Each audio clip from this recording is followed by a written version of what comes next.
Ils attendent depuis des heures, alors forcément les esprits s'échauffent un petit peu, et quand les portes s'ouvrent, c'est au pas de course qu'ils se dirigent vers les premiers rangs. Tout est sorti de ma tête, j'ai fait on va se rééclater encore une fois, ça va être génial quoi. Tous ceux qui sont dans la vibe, toutes celles qui sont dans la vibe.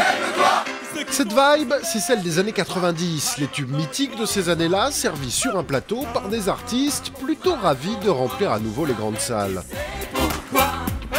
C'est une colonie de vacances en fait, mixte en plus, ce qui ne gâche rien. Donc on s'amuse bien et voilà, on est payé pour faire ce qu'on aime. Alors certes, les Indra, Benny B,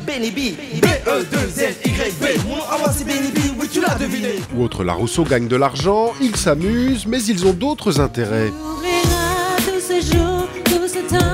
On se sert de la tournée parce que ça nous donne une visibilité et ça attire les médias qui parfois nous boudent.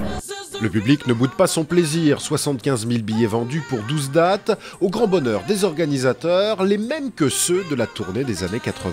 On n'a pas senti le filon quand on a démarré, mais aujourd'hui ça existe. Il faut arrêter de dire que tout ça c'est ringard, etc. Aujourd'hui, celui qui a plein de succès, je ne lui souhaite pas, mais sera sûrement le ringard dans 20 ans et fera ce genre de plateau. Stars d'aujourd'hui, vous êtes prévenus, la nostalgie c'est aussi un business et dans l'avenir, on ne vous laissera pas sur le bord de la route.